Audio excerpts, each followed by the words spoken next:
ക്രൂശിങ്കിലേക്ക് നോക്കുക എന്ന ധ്യാന പരമ്പരയിൽ ഇന്നത്തെ ധ്യാനം 1 യോഹന്നാൻ 5-ാം അധ്യായം 4-5 വാക്യങ്ങൾ.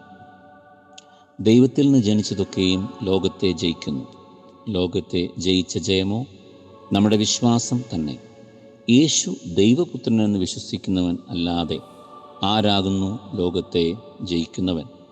ജലത്താലും രക്തത്താലും വന്നവൻ ഇവൻ ആകുന്നു, യേശു ക്രിസ്തു തന്നെ. ജലത്താലും രക്തത്താലും വന്നവൻ ഇവനാകുന്നു, യേശു ക്രിസ്തു തന്നെ. കാൽവരി ക്രൂശിൽ കുന്തം കൊണ്ടുള്ള കുത്ത് ഏറ്റപ്പോൾ നമ്മുടെ കർത്താവിൻ്റെ വിലാപ്പുറത്തു നിന്ന് ജലവും രക്തവും ചേർന്നൊഴുകിയെന്നും അത് സഭയുടെ നിദാനമാണെന്നും നാം പഠിച്ചിട്ടുണ്ട്. ഏദൻ തോട്ടത്തിൽ ആദാമിൻ്റെ വാരിയലിൽ നിന്ന് ഹൗവയെ സൃഷ്ടിച്ചതുപോലെ കുരിശിൽ കർത്താവിൻ്റെ വശത്തു നിന്നും സഭ പുറപ്പെടുകയാണ്. രണ്ടാം ആദാമായ ക്രിസ്തുവിൽ നിന്ന് സഭ പുറപ്പെടുകയാണ്. ഈ സഭ ജലത്താലും രക്തത്താലും ക്രിസ്തുവിലൂടെ, യേശു ക്രിസ്തു ദൈവപുത്രൻ എന്ന അനുഭവത്തിലൂടെ, യേശു ക്രിസ്തുവിലൂടെയാണ് ദൈവമക്കളായിത്തീരുന്നത്. അങ്ങനെ ദൈവത്തിൽ നിന്ന് ജനിക്കുന്നത് ദൈവപുത്രനായ ക്രിസ്തുവിലൂടെയാണ്. അങ്ങനെ ദൈവപുത്രനിലൂടെ ജനിക്കുന്നവർ ലോകത്തെ ജയിക്കുന്നവരാണ്. ദൈവത്തിൽ നിന്ന് ജനിച്ചതൊക്കെയും ലോകത്തെ ജയിക്കുന്നു. ലോകം നമ്മെ പേടിപ്പെടുത്താം, ലോകം നമ്മെ പരാജയപ്പെടുത്തുവാൻ ശ്രമിക്കാം, ലോകം ഒറ്റപ്പെടുത്തുന്നതായി തോന്നാം.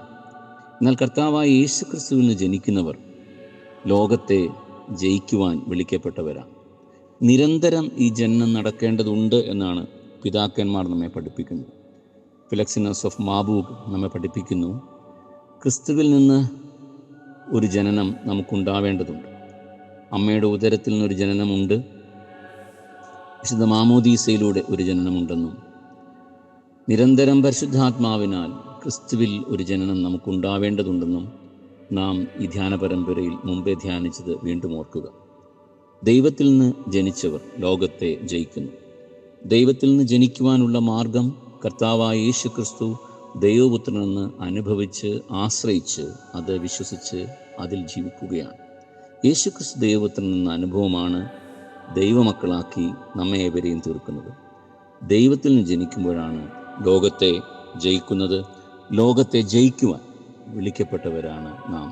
കർത്താവ് ഈ നോമ്പുകാലത്ത് ജയത്തിൻ്റെ സന്തോഷം, ജയത്തിൻ്റെ ആഹ്ലാദം, ജയത്തിൻ്റെ ധൈര്യം നമുക്ക് നൽകട്ടെ. ആമേൻ.